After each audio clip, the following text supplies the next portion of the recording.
Hey, welcome to Vortex Garage and our dirty shop, dirty workbench. I know it's been quite a while since we've put anything on YouTube, and well, as you can see by the mess in here, it's certainly not because lack of things to do or lack of content. It's more a matter of lack of time. So what I figured today is I'll just sort of catch you up on some things that we've been doing and talk about some upcoming content that we might have. Now, when we started out 2023, I was doing really good, trying to do a video a week. And we did about 6 weeks of that, and then the deluge of work hit. Plus, I've got my day job that I still got to do and a lot of other things going on. So with all the things going on, the one thing that I just simply didn't have time for was making videos. But we've got a lot of stuff that we're going to try to get posted. And I just figured I'd fill you all in. If you're wondering what we've been working on, we've got about 18 or 19 different things that have come through the shop since our last videos. So I've got here a list of some of the things. We're going to go over them really quickly today, not make this a long video, but I promise also we're going to post an intro video to one of these projects alongside with this. So it's not just going to be this, we're going to actually give you a little bit of content as well. So let's talk about some of the things that we've been working on.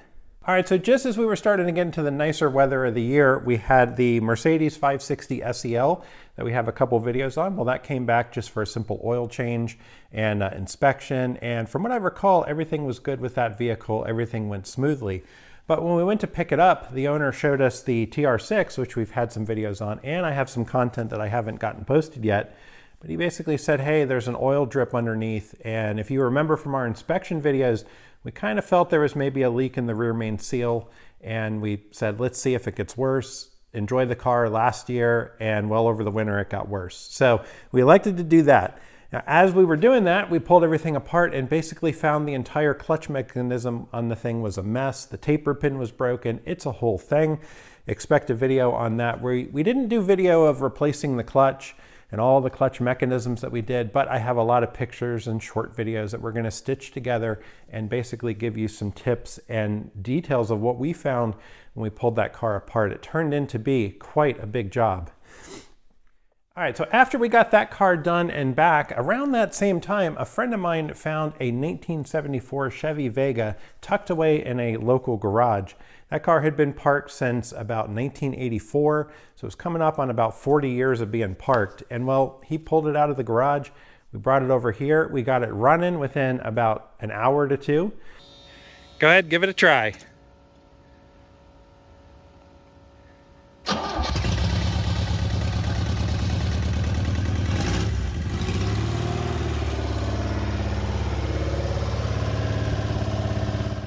And after we got it running, we went ahead and said, hey, this is a pretty solid car. We got the thing totally rebuilt. Well, not rebuilt necessarily, but totally refurbished to the point that it could be driven on the road, and he's out enjoying it now. So I've taken a lot of video from that. That's going to be an upcoming video series as well. We're going to show you some of what we did on that 74 Vega. Now, a lot of those people have turned into V8 conversions. Well, so far, this one isn't. It's got the original 140 cubic inch Vega 4-cylinder. That's with the aluminum block and the iron cylinder head. Quite an odd arrangement. But we got that thing running, and he's taking it on some pretty long drives. All right, next up on the list. So that was 3 things so far. But next up on the list, we had a Yamaha Rhino come in, the 2007 Yamaha Rhino ATV, side-by-side, I guess UTV they call it.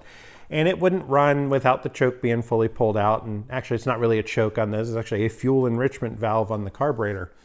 Well, we did a couple things on it. We did a fuel pump upgrade, did a carburetor full rebuild, and went ahead and also added a Tusk power steering kit to it for the owner.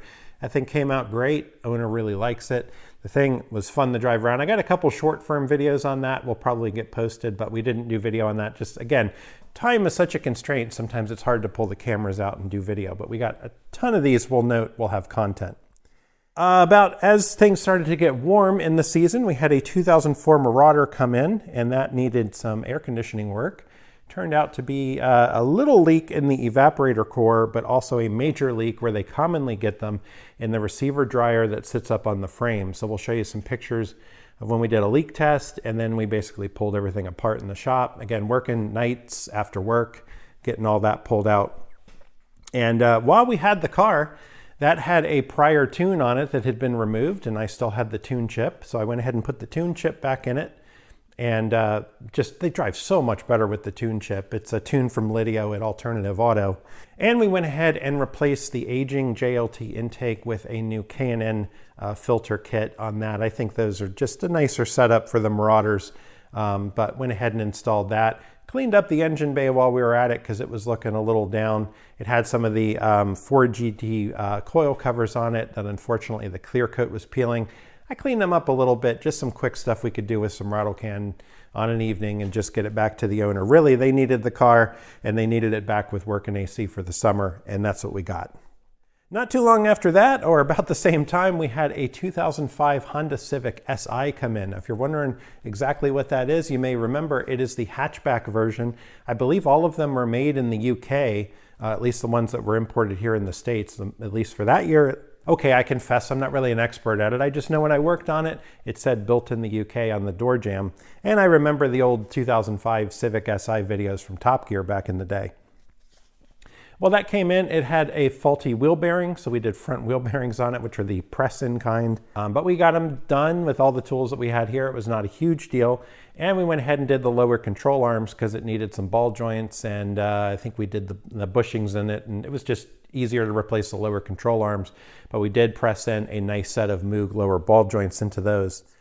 So that was done and returned. And then we had our 7th job that we did this year, that since we last posted video, was on our 1965 Plymouth Fury, which I think you can see in the video is in here in the shop chilling. And it had a recurring leak from the transmission pan. When I first got the car, the transmission pan, the original one, was over torqued. The flange was warped. It had RTV gooped all over it. Well, we went ahead and put an ATP, I think was the brand, just some cheap chrome, stamped steel thing. It was kind of the only thing we could get quickly at the time. So when we first got the car, we wanted to get it on the road really fast to enjoy the end of the year. And it always left about a quarter-size drip of ATF. It wasn't horrible, but I wanted to seal that up. I felt I could get it sealed for good. And well, we went ahead and pulled that off. And I put the old pan on. I took the old pan, the metal on it was about 2 or 3 times as thick as the cheap stamped steel in that ATP pan. The ATP pan was already warped, even though I torqued to spec. So I pulled it apart, got a nice reusable gasket from Lube Locker.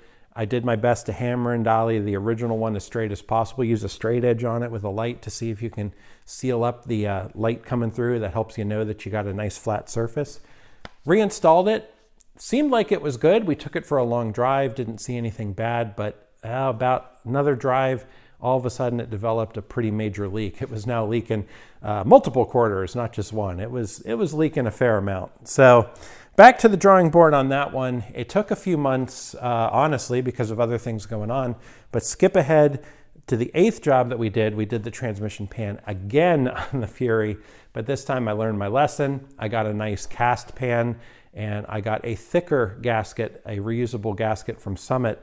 The Lube Locker gaskets are great. I think they're really nice gaskets, but they're very thin. So when it came to something where you might have a little bit of irregularities, like an old transmission case that's been serviced by others in the past, and they've not done necessarily the best job of scraping things without gouging things, you wanted a little bit more rubber to kind of fill in some minor imperfections. So far, that new pan is on here. It does add a couple more quarts of capacity as well. And with the cast, it's perfectly flat. So far, cross your fingers, 0 leaks. Looking pretty good.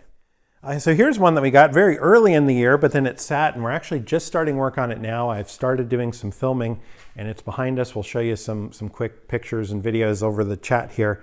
Is a 2004 Honda Civic. This is one we've had in videos before. Unfortunately, the owner of that car was sitting at a stoplight and got rear-ended, and the car got totaled by the insurance. And the accident wasn't that bad in all reality. The trunk lid was pretty smashed up. The bumper cover was ruined, but all in all, the car looked okay. So we talked about it and said, hey, if they'll offer you the car back, go ahead, take what money you can get, buy the car back, which they did. They got a fair amount for the total, bought the car back for $300. And they talked to their state and registration and said, hey, yep, you can fix it and put it back on the road. So once we determined that that was feasible, we said, okay, bring the car over, and we're going to take a look at it and see if we can repair it. And worst case, we can't repair it. You're out the $300, you sell the thing for scrap, you make that money back. So what I did find on it was, yeah, that had the superficial damage of the trunk lid and the bumper cover, but we found some additional damage underneath in the unibody structure. Not horrible damage, but that's exactly why this thing was totaled. Just in terms of getting parts from Honda, with the cost, how insurance companies would do it, be way too expensive. But we are still repairing it, and what we've done, had a little bit of trouble finding parts for the thing. It ended up sitting since about mid-March to now it's Labor Day, and we're now in the midst of working on it, so it sat for quite a while, unfortunately. But I just got back from the pick apart 2 days ago where I cut the back section of the unibody off a 7th gen Civic. We got some video from that we'll share when we finally finish it. And I picked up a new bumper cover and trunk lid prior from a junkyard. And we have all that ready to go. So we're gonna go ahead and start cutting and welding in the inner structure and then reassemble the car, and it should be good to go. All right, another job that came in, a friend had a 2004 Chevy Suburban, and it was having some problems where every now and then it didn't want to start. It was real hard to start. Flex fuel vehicle, very common issue with these. You either see something wrong with the fuel pressure regulator up on the rail, or you see the check valve in the pump assembly has failed and it leaks back, and then the pump is weak and it takes a while to repressurize. That's what we were seeing. We were able to validate that with a fuel pressure gauge. We were able to see the fuel pressure dropping as we were shutting the car off. New pressure regulator, just because it had 230,000 miles on it. We threw that in, hopeful that it would fix it, but confident it probably wouldn't. But there was, even when it was running, it didn't have the right fuel pressure. That fuel pressure regulator wasn't quite right. Put the new one in, it did correct the running pressure back to where it really should be, but it didn't solve the other issue. We ended up dropping the tank, putting in a new pump assembly, and that has solved that issue. Now that was item number 10, but unfortunately while we had that vehicle, I noticed a drip of coolant on the ground. Went ahead and did some inspection, and I found a crack forming on the side tank of the radiator. And I called the owner and I said, hey, we need to take care of this because I know you're gonna wanna take this on a nice long drive. This is gonna split on you at the most inopportune time. Yeah, you're not just leaking a little coolant. Yeah, you can't put sealer in it or something like that. This is gonna crack, this is gonna leave you stranded. So we went ahead and did a radiator on that. And I will say this, after doing radiators in a lot of other modern vehicles, that was probably one of the easiest radiators I've ever done on that vehicle. So thumbs up, GM. I didn't have to take the mechanical fan off to get it out. So super easy to do. We got that one done and out the door. So in the midst of all this, I think it was in mid to late July, we had another friend reach out, and they had a friend of theirs, an older gentleman in his 80s, and he has a 1972 GMC C1500. I think it's actually a 1500. It's the Sierra Grande model, I think it was. I'll have to go to the pictures and see. But anyway, I'll post some of these up here. It was sitting in a basically an old chicken coop and hadn't run for many, many years, his typical story. And he's really kind of hoping to drive that thing once again. So I volunteered to go over with this guy I know, and we said, let's see if we can just get the thing to run. Let's see if this is a viable project. And we went out there. It was 100 degrees that day. It was quite a nasty one, but we did get the thing running. Took some video of that as well. I'm gonna jump the coil. All right, give it a crank. Yep.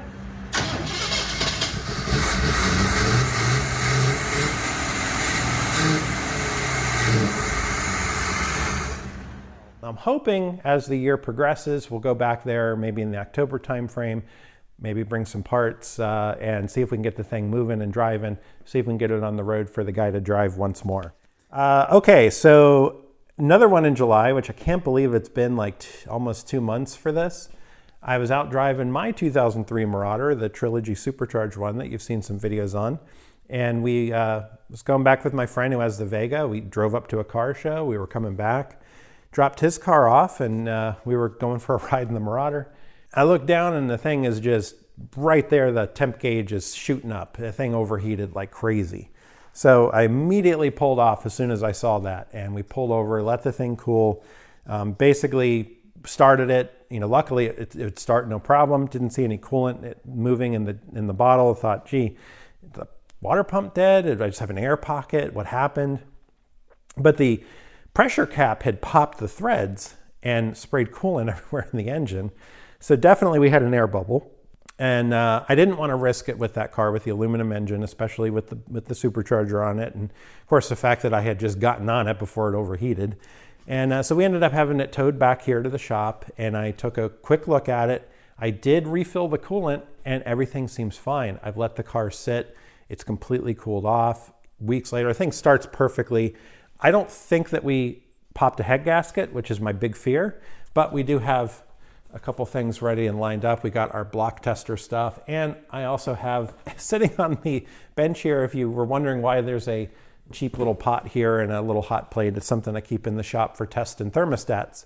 I need to figure out why that car overheated, and right now it's not readily apparent why.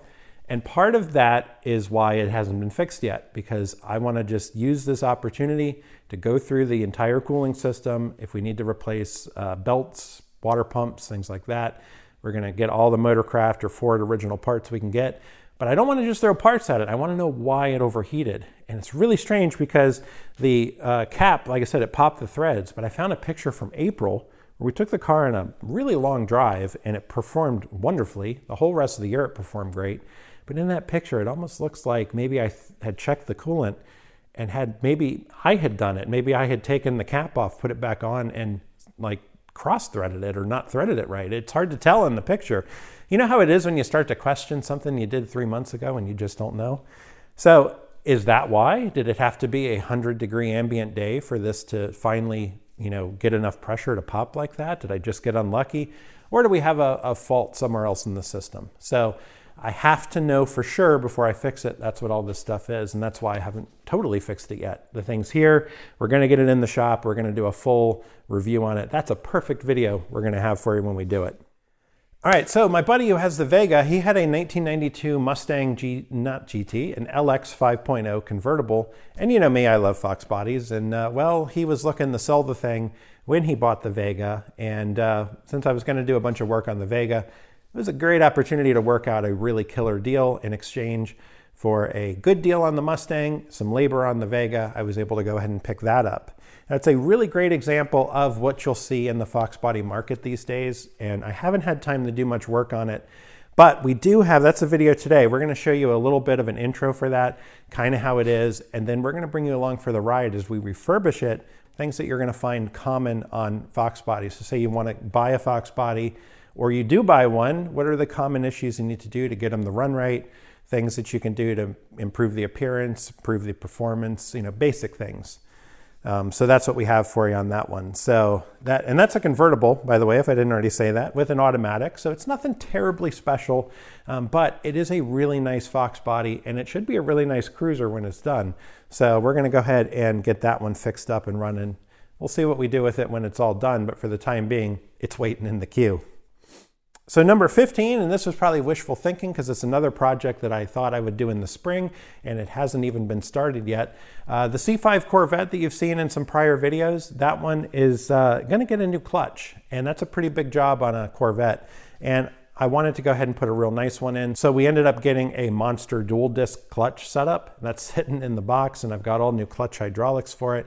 We are ready to do a full clutch job on that car whenever I can find the time to do it. Now at this rate, it's probably going to be into the winter, and that car we've had for many, many years. What we're really looking for, what's going to be real exciting for that car, is come January 1st, 2024. That car is going to be 25 years old, which means I can go and get myself a historic tag for it here in my state. So hopefully we'll have the C5 in here with a new clutch. That'll be one I do want to film when we do it, but it's one that is on the back burner for the time being, and is really something that I think they're looking to drive a lot more next year. So, the year's already passed, and we'll get that one done. It still runs and drives. It just needs some clutch hydraulic work, and it's got a spec stage 3 in it. It's a little rough. It's going to be a real nice pedal feel, I think, when we switch over to the monster dual disc. All right, a couple other quick things that we have. Lincoln Town Car number 16. That one, the 2003 Lincoln, we've got a little bit of work that we want to do on it. Got a valve cover gasket, some coil packs we're going to throw on it. So that seems like a quick video we can hopefully do. But also the seat motor, just common things like that. The interior door handle's broken. Just need to do some cleanup on that and then decide what we're going to do with that car, because since in the last year, and it has been about a year now. So about a year ago, I picked up a used Dodge Durango and been driving that as my primary vehicle. And I went through a bit of an issue around the winter where I had some new tires put on it and the thing developed a shake.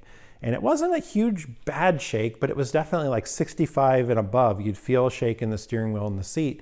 And no matter what I did, I couldn't seem to get it resolved. Multiple tire shops, multiple rebalances, tire rotations, checking. I checked everything. I had multiple tire shops tell me there was nothing wrong and there was nothing they could do. And I was going to go back to the dealer since the vehicle was still under the warranty. But I had it up on the lift and I was checking it. I didn't see anything wrong. So I just had this feeling I'm going to go to the dealer and they're going to tell me to pound sand, that there's nothing they can do and they can't recreate it or blah, blah, blah. Well, I finally did figure it out. It was a wheel that got bent by the first tire shop. We're going to make a video to try to explain what happened and what we found and why the tire shops couldn't figure out what was wrong. Multiple tire shops, multiple attempts at rebalancing, shop foreman looking at it, all the talking points, nothing got solved. I was able to figure it out. It was a little bit of lateral run out on one of the wheels caused by improper mounting by the first tire shop. We'll talk about that a little more when we do a longer video. I don't know if I should 100% blame the tire shop, but I can only imagine it happened right after the tires were put on and it did not exist before. So anyway, so we'll do a video on that. Next one, my wife's CRV that she drives, someone backed into her and their tow hitch went right through the front grille, busted the front intercooler and dented the AC condenser. Broke the active grille shutters, all that mess. And well, it was a real fun time dealing with the insurance. And as you know, we maintain that vehicle extremely well. And we had to fight the insurance company from the drivers of fleet insurance. We really had to fight hard to get proper parts replacement. They wanted to throw aftermarket parts on it. They made us go to this place to get an estimate, and they were quoting like $700 to fix it. They were going to just pop things back on. It looked like we were going to glue things and zip tie it, and no. So I had an experience there that I jotted down and I wanted to share with you all on how that is. So we've got an upcoming video there. So just to summarize things that we have that are upcoming videos, we got the Jag work that we never posted. We got tons of videos for the Jag, got more WJ videos, plus more work on the WJ that we need to do. And we still have that 2004, the black lava red or whatever color that is. We still got to do that one. We did a full brake system replacement on the Marauder last year that we never posted video on. We also did a clutch on a JK Jeep that we've got video for from last year. That's how backed up I am. We've got the Vega rebuild, the 72 GMC. We've got the 92 Mustang, the TR6 clutch, the Civic repair, and a heck of a lot more. So as you can see, we've definitely been busy and we've got a lot of video and content coming. So hopefully that brings you up to speed. So look forward to having some content for you shortly. Do check out our intro to the 92 Mustang because yeah, we didn't want to just hit you with a talking video. We'll at least do something where we show you a new project. And well, if you want to see more, we appreciate you staying subscribed. And if you're not, go ahead and drop a subscribe and a like, all that good stuff, because you'll see more here on Vortex Garage.